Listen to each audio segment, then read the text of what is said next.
what is action research? Before we try to discover what is action research, let's just try to briefly define what is a research. Research is a systematic process. It is not a process. It is not pick and drop process. It is not. It doesn't go at will.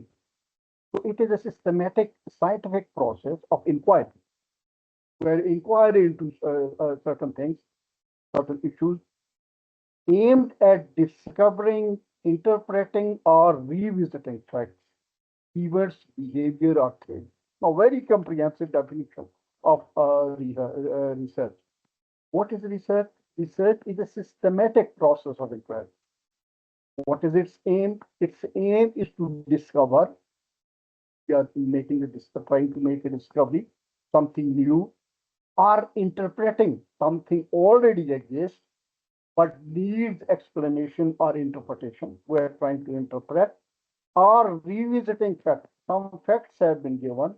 Those facts have to be rechecked, or if a new facts have come up, new statistics have come up, new data have come up, we have to add to that.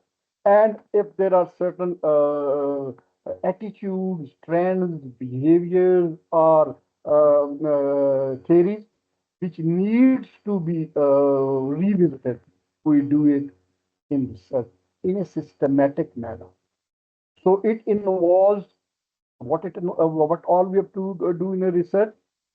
It involves collecting of data, number one, analyzing the information we get through the data, number two, presenting findings to increase knowledge and understanding on the basis of that data, on the basis of those facts, we analyze and knowledge which is already in existence, or the theories which are already believed by the people, and then we try to give a solution to the problem if there's a problem which needs to be tackled with.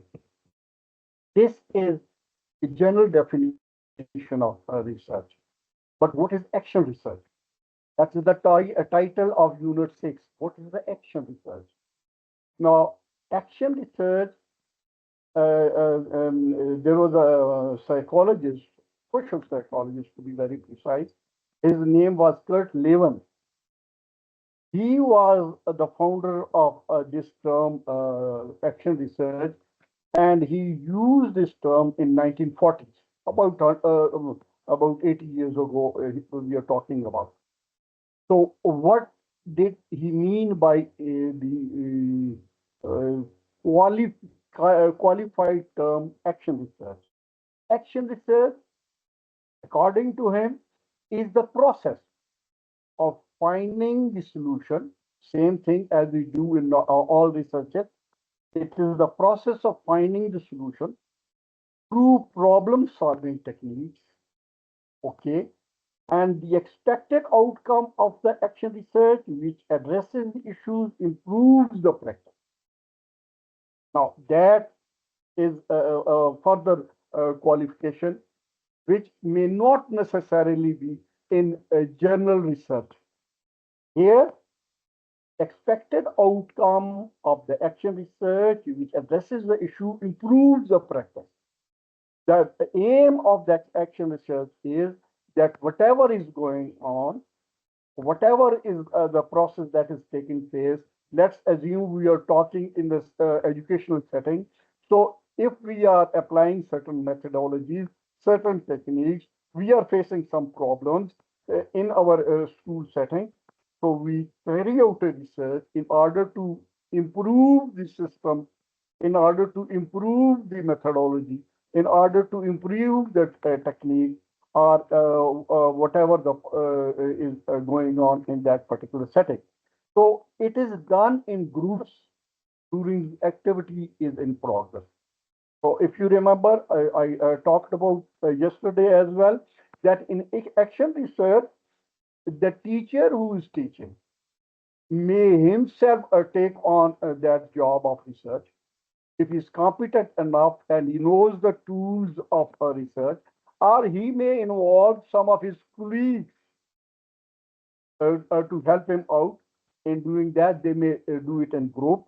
So action research is a process of inquiry or investigation carried out by and for those taking the action in practical work.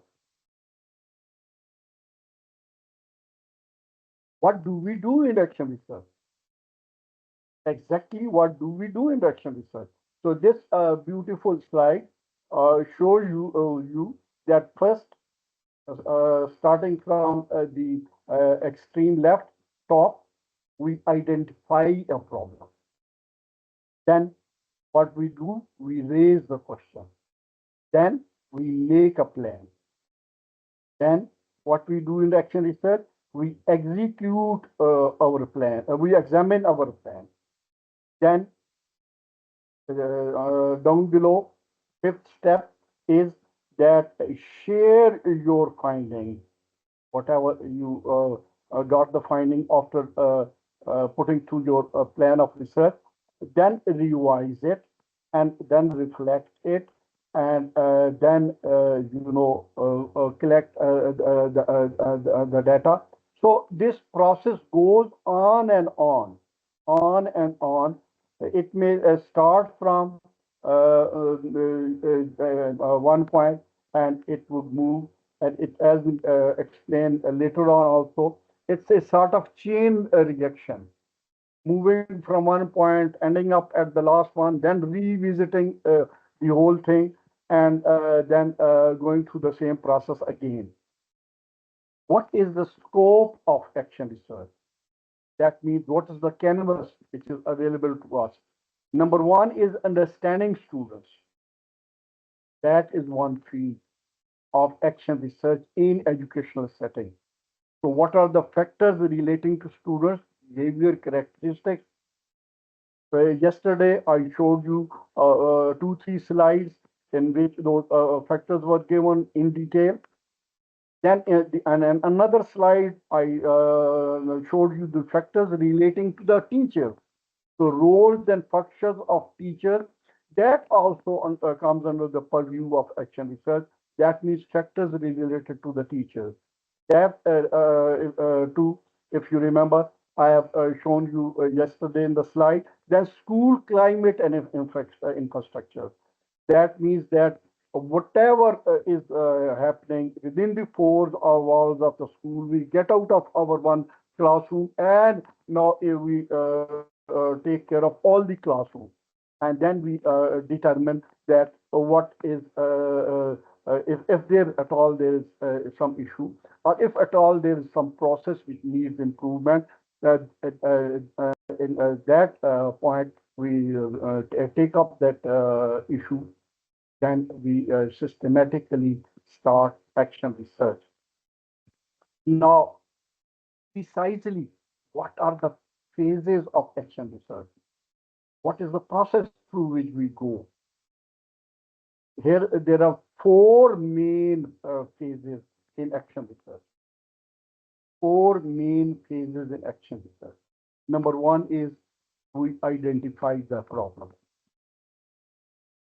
Number two is after identifying the problem, the next phase is we collect data. Then is evaluate existing data. Then taking action. This is the final phase of action research. Now, an important thing is that how we go about designing action research. The approximately the phases which I have just mentioned you, just shown you, we try to follow the same, but then we are a little more precise. Just as I mentioned, the first phase was identification of the problem. First phase was identification of the problem. What do? We exactly as I said before, identify a problem to be studied. And in that, what elements of your practice or what aspects of student learning do you wish to investigate? You have to identify that. What is exactly you want to investigate? What in real sense do you want to improve? Very clear that since this is an action research, so ultimately our objective is that we have to, we are probably not satisfied with some procedures going on, some action going on. So precisely we pinpoint which thing exactly we are addressing. Then what is the matter of concern that is not up to your expectation? That may be student discipline, that may be the performance of student in any particular subject. So pinpoint exactly what is the problem which you are discussing. Then three major problems areas of teacher research can be included in action research. That may be instructional challenges, what methodologies teachers are using, are they appropriate in a particular field? For instance, teaching methodology in languages is not the same as teaching methodology in science subjects or in mathematics. So, what is the issue? Are we investigating into some instructional problem? Student learning issues. The result of mathematics is not up to the mark. So students are failing in mathematics. Why are they failing? Despite we have tried to have an experienced teacher, a well-qualified teacher, still the students, are facing difficulties in learning. Is the curriculum need to be changed? Is the teaching methods need to be changed?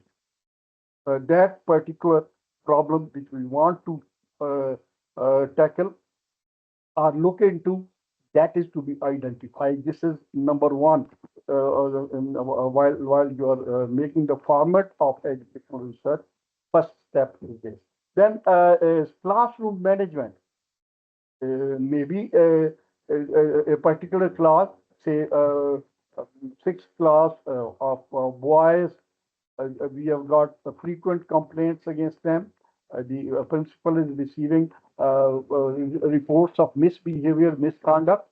So that may also be investigated, or that may also be researched into. Second, as I told you, is main thing is collection of data on that. After we have identified the problem, now comes the turn of collecting relevant data.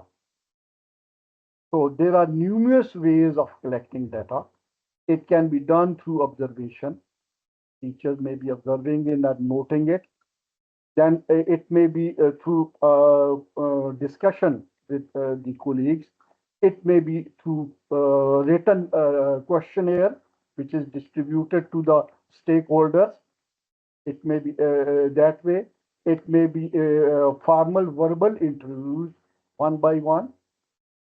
The data of classroom management can be derived from recording a classroom day lesson. As I said, somebody may sit and observe the class activity going on and then collect the data. So collection data collection techniques, as just mentioned, maybe that is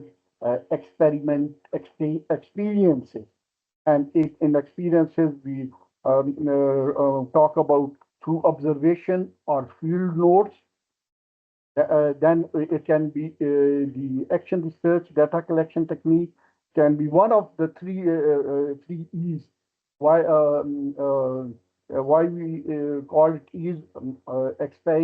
Experiences starts with E, in inquiring starts with E, examining starts with E. So any of the three which are appropriate, or two of them, or all three of them simultaneously can be used. So inquiring means when the researcher asks, and that may be, as I mentioned, in a shape of an interview, that may be a structured formal interview or questionnaire, I told you. Examining means going through the different record which we have already got in form of school magazine, in form of other journals, in form of the audio video cassettes which we had. So whatever we have got, the already got the record, the examination register, the discipline register, whatever is appropriate, we can collect the data from that, and then the next phase is very important. That is, data is always in raw form. In this class, there were 40 students, three failed, rest all these grades. That is in raw form. Now, we have to evaluate and make an analysis of the data which we collected, whether through observation, through interview, through questionnaire, and that whatever tool we may use should the data we should get should be valid as well as reliable. And so the data from multiple sources is observation, questionnaire, or records, whatever it is. This third step, that is analysis or evaluation, is very important. Here you can carry out qualitative evaluation, you may carry out quantitative evaluation, and then you interpret the data which comes to you, and then this is it. I told you that important phase is reflection. Data is in front of you. You have all analyzed it. Now, time action research. The aim of the very action research is action. And once the problem and its relevant data is analyzed, the researcher reflects with the lens of personal experience, consultation with experts, that here is the data, please help me out, guide me, what is your opinion? And then whatever is available in a book form, in the literature, you carry out a sort of literature review, and that reflection phase. In reflect, you reflect, then you plan, then you act, then you observe, then you reflect, and this cycle, I have picked this from your textbook. This goes on and on until you are satisfied that now you have hit the problem, and this solution is this, and solution comes in form of action plan. Now is the time to have the action plan, and not just to have a plan, but to implement, revise, and repeat. I've shown you that why going round and round. While implementing, we will again start observing the process of implementation and record the applied technique and whatever to bring further improvement in the process of learning. In case of success or failure, recollect the data, do the analysis again, implement the change, and again observe the applied technique. And the last part of Unit 6 was and is types of action research. Very simple. Action research, an individual teacher may carry out research. He or she may have a solo flight. Collaborative action research, the teacher may spearhead research with the coordination and help of some colleagues or subordinates. And then the school administration may also fall in if the radius includes the whole of the four walls of the school, or if it includes it concerns the complete school. So these are three main types.